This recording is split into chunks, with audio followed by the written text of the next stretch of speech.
반갑습니다. 배경화입니다. 2024년 3분기부터 신생아 특례 소득 조건이 완화된다고 합니다. 신생아 특례 출시 이후 3개월 만에 신청액 5조 원을 넘어서고 있는데요. 오늘은 신생아 특례에 대해 알아보겠습니다.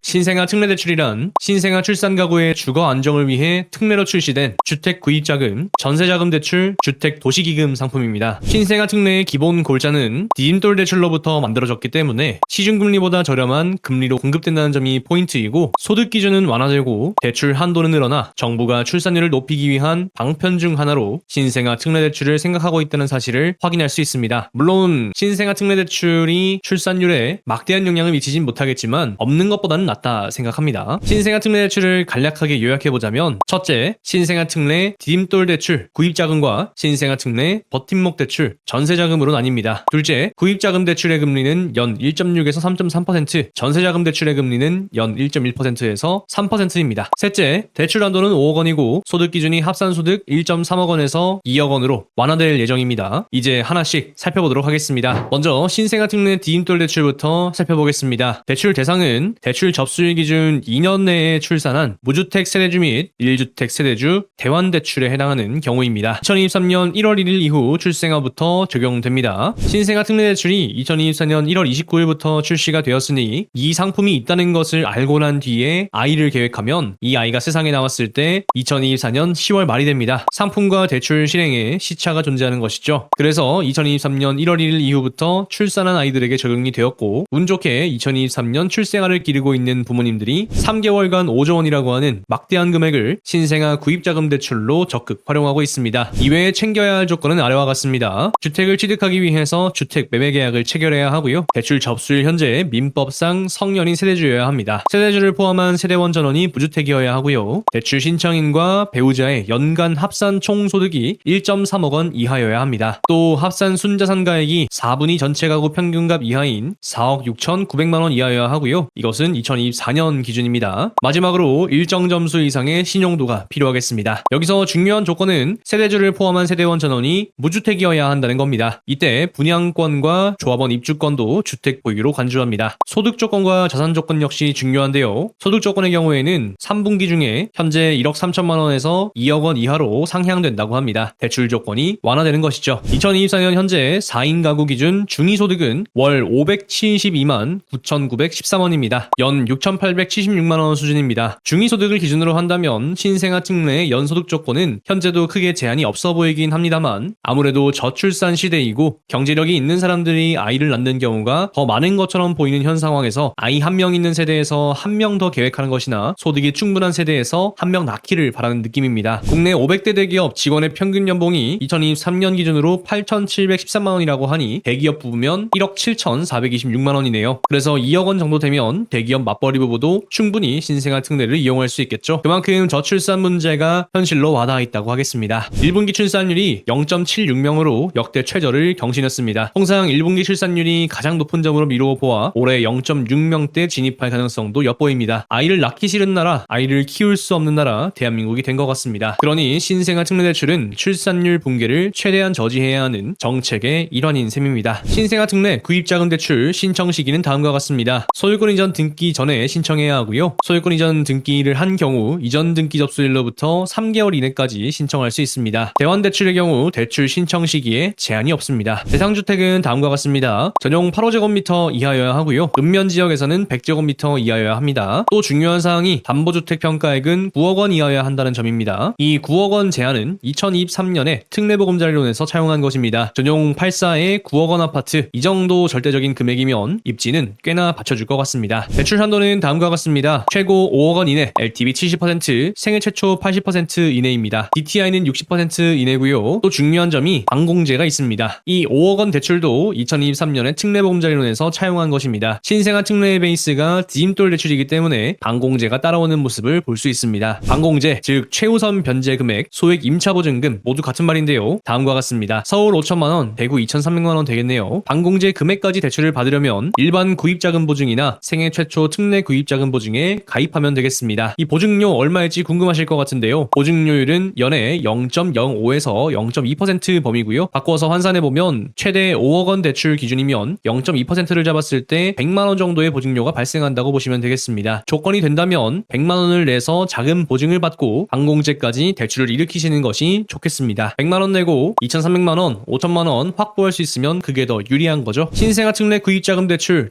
금리는 다음과 같습니다. 소득 구간은 2천만 원 이하에서부터 1억 3천만 원 이하까지 구성이 되어 있고요. 최저 1.6%부터 최고 3.3%까지 구성이 되어 있습니다. 3분기 중에 소득 기준이 완화된다면 이 표도 약간 바뀔 수 있겠네요. 그리고 이 조건이 재미있는데요. 기본적으로 이 특례 금리는 5년 동안 적용을 받을 수 있습니다. 적용 기간이 종료한 후에는 부부 합산 소득 수준에 따라서 적용 종료 시 금리를 적용합니다. 그리고 대출 접수일 기준으로 2년 내에 추가 출산한 자녀가 있으면 추가 출산 자녀 1명당 특례금리 적용 기간이 5년 동안 연장이 되고요. 최장 15년간 특례금리를 이용할 수 있습니다. 그러니까 세대당 4자녀까지 염두에 둔 것 같네요. 5년이 지나서 특례금리가 적용 종료되면 어떻게 될까요? 부부 합산 연소득이 8,500만 원 이하인 경우 기존 적용 특례금리에서 0.55%포인트 금리가 가산됩니다. 부부 합산 연소득이 8,500만 원 초과인 경우에는 조금 복잡한데요. 한국은행 고시금리와 은행연합회 고시금리를 비교해서 가장 작은 값을 적용합니다. 2024년 6월 현재는 3.75%가 되겠습니다. 전체적인 금리는 소폭 인하되고 있는 현 상황을 보여주고 있습니다. 그렇지만 5년 뒤의 금리를 예측하는 것은 당연히 불가능합니다. 그때 가서 특례 금리보다 많이 비싸지 않기를 바라야겠습니다. 우대금리 역시 중요합니다. 청약 저축 가입자 연 0.3%에서 0.5%포인트, 전자계약 체결 연 0.1%포인트, 신규 분양주택 가구 연 0.1%포인트, 대출 접수일 기준 2년 내에 추가 출산 자녀 1명당 연 0.2%포인트, 출생 후 2년 초과한 미성년 자녀 1명당 연 0.1%포인트, 이렇게 우대금리가 적용될 수 있겠고요. 우대금리 적용한 이후에 최종금리가 연 1.2% 미만인 경우에는 연 1.2%를 적용한다는 점 참고하시면 되겠습니다. 그래서 우대금리를 모두 적용받아서 1.2% 금리를 받으면 월 상환액은 얼마일까요? 5억 원을 모두 대출받은 다음에 금리 1.2%로 360개월 30년간 대출을 실행하게 되면 1차 이자 상환액은 체증식의 경우 50만 원입니다. 5억 원을 빌리는데 첫 달 이자가 50만 원. 진짜 말도 안 되게 저렴하네요. 신생아 특례 구입자금 대출 이용 기간은 10년, 15년, 20년, 30년입니다. 당연히 제일 긴 것이 좋습니다. 상환 방법은 비거치 또는 1년 거치이고요. 원리금균 등, 원금균 등 체증식 순서가 되겠습니다. 체증식, 원리금균 등, 원금균 등 순으로 좋습니다. 솔직히 저 금리보다 수익을 못 내면 문제가 많습니다. 비거치 하시는 것보다는 1년 거치를 하시는 편이 월 상환액이 줄어드니까 더 유리할 수 있겠죠. 중도 상환 수수료는 3년간 1.2% 슬라이딩 방식입니다. 1년 지나면 0.8%, 2년 지나면 0.4%, 3년 지나면 중도 상환 수수료가 없어지는 겁니다. 신생아 특례 구입자금 대출 유의사항은 다음과 같습니다. 실거주 의무가 있습니다. 신생아 특례 디임돌 대출의 차주는 대출 받은 날로부터 1개월 이내에 대출받은 주택에 전입한 후에 1년 이상 실거주를 유지해야 합니다. 이를 지키지 않을 경우 기한이익 상실, 즉 대출금을 상환해야 합니다. 입양한 자녀를 기준으로 신생아 특례를 실행한 경우 1년 이상 입양 상태를 유지해야 합니다. 1년 이상 유지가 불가능한 경우 당연히 기한이익 상실입니다. 디임돌 대출의 베이스가 있다 보니까 실거주 의무를 주고 있는 모습을 확인할 수 있겠고요. 다음으로 신생아 특례 구입자금 대출을 1주택자 대환대출에 사용할 경우 어떻게 되는지 알아봅시다. 1주택자의 대환대출은 대출 신청 시기에 제한이 없습니다. 단 기존 주택담보대출은 구입자금 용도여야 하고요. 기존 주택담보대출 잔액 범위 내에서 대출 신청이 가능합니다. 즉 기존 주담대 금리가 높다면 신생아 특례 대환대출을 통해서 저금리로 갈아타기를 하라는 의미가 되겠습니다. 기본적으로 채무자는 동일인이어야 하지만 배우자인 경우에는 동일인으로 간주합니다. 부부는 한 몸입니다. 그래서 구입자금 용도로 대출을 받으셨다면 신생아 특례 대환대출로 저금리 갈아타시는 거 가능할 수 있겠습니다. 신생아 특례 구입자금 대출을 최대한 활용하면 월 상환액은 어떻게 될까요? 4인 가구 중위소득인 6,876만 원을 기준으로 계산해 보겠습니다. 30년간 체증식으로 실행하고 해당 소득 구간에서 특례 금리는 2.7%입니다. 우대금리는 청약 5년 0.3%포인트, 전자계약 0.1%포인트, 2년 초과자녀 0.1%포인트 정도를 적용해 보겠습니다. 우대금리를 적용하면 최종 금리는 2.2%가 되겠습니다. 자, 그래서 최대 5억 원의 대출을 30년간 체증식을 이용해서 연 2.2%의 금리로 대출을 실행하면 1회차 납부액은 약 92만 원이 되겠습니다. 5억 원의 대출을 받아서 연에 1,140만 원 수준 상환하는 거면 충분히 괜찮은 것 같습니다. 특례 금리가 적용되는 5년간 거주한다고 가정하면 납부 이자액은 5,460만 원이네요. 5년 동안 이자 이상의 수익은 충분히 충분히 거두어 드릴 것 같습니다. 물론 현금이 들어가긴 하지만 5년간 전용 84제곱미터에서 월세 91만원 정도라고 생각해도 충분히 괜찮은 것 같네요. 이렇게 신생아 특례 디딤돌 대출, 구입자금 대출에 대해 알아보았습니다. 다음으로 신생아 특례 버팀목 대출에 대해 알아보겠습니다. 대출 대상은 대출 접수일 기준 2년 내에 출산한 무주택 세대주입니다. 2023년 1월 1일 이후 출생아부터 적용됩니다. 이외에 챙겨야 할 조건은 다음과 같습니다. 주택 임대차 계약을 체결하고 임차보증금의 5% 이상을 지불해야 합니다. 민법상 성년인 세대주가 가능하고요. 세대주를 포함한 세대원 전원이 무주택이어야 합니다. 부부 합산 총소득은 1.3억 원 이하여야 하고요. 부부 자산가액은 3분위 기준인 3억 4,500만 원 이하여야 하겠습니다. 이 역시 2024년 기준입니다. 일정 점수 이상의 신용도 필요하겠고요. 마지막으로 공공임대주택 입주하고 있는 경우는 불가능합니다. 모두가 집을 매매해서 거주하는 것은 아니죠. 자금을 충분히 확보하지 못한 경우 임차로 살 수도 있고 사업에 조금 더 투자하기 위해 전세나 월세를 선택할 수도 있습니다. 세대의 상황에 따라 다른 선택을 할 수 있는 것이죠. 대출 신청 시기는 다음과 같습니다. 임대차 계약서상 잔금일과 전입일 중 빠른 날로부터 3개월 이내까지이고 계약 갱신의 경우 계약 갱신일로부터 3개월 이내에 신청할 수 있습니다. 대부분은 잔금 이후에 전입신고를 하니까 잔금일로부터 3개월 이내 신청하시면 되겠습니다. 대상주택은 다음과 같습니다. 임차 전용 면적은 8호제곱미터 이하여야 하고요. 읍면지역은 100제곱미터 이하여야 합니다. 주거용 오피스텔 8호제곱미터 이하 포함이 되겠습니다. 임차 보증금은 수도권 5억 원, 수도권 외에는 4억 원이 되겠습니다. 그래서 수도권 5억 원 전세, 수도권 외 4억 원 전세가 소진될 수 있는 가능성이 높아지게 되겠죠. 호당 대출 한도는 최고 3억 원입니다. 신규 계약의 경우에는 전세 금액의 80% 이내가 되겠고요. 갱신 계약의 경우에는 증액 후 보증금의 80% 이내가 되겠습니다. 신생아 특례 전세자금 대출의 경우에 금리는 다음과 같습니다. 최저 연 1.1%에서 연 3%가 되겠습니다. 신생아 특례 디딤돌 대출과 비슷한 형태로 특례 금리는 기본 4년 동안 적용됩니다. 2년 내에 추가 출산한 자녀가 있는 경우 추가 출산 자녀 1명당 특례 금리 적용 기간은 4년 연장이 되고요. 최장 12년간 특례 금리를 이용할 수 있습니다. 4년이 지난 이후에 부부 합산 연소득이 7,500만 원 이하인 경우에는 기존 적용 특례 금리에서 0.40%포인트 금리가 가산됩니다. 부부 합산 연소득이 7,500만 원을 초과한 경우 한국은행 금리와 시중은행 금리 중에서 가장 작은 값을 적용합니다. 2024년 6월 기준 3.79%네요. 전세자금 대출 금리도 주택담보대출 금리와 마찬가지로 소폭 인하되는 모습을 살펴볼 수 있겠습니다. 우대금리는 다음과 같습니다. 전자계약 연 0.1%포인트, 대출 접수일 기준 2년 내에 추가 출산 시 자녀 1명당 연 0.2%포인트, 대출 접수일 기준 출생 후 2년 초과한 미성년 자녀 1명당 연 0.1%포인트, 그래서 최종금리가 연 1.0% 미만인 경우에는 연 1.0%로 적용합니다. 대출 한도 3억 원에 연이자율 1%면 월 25만 원이네요. 진짜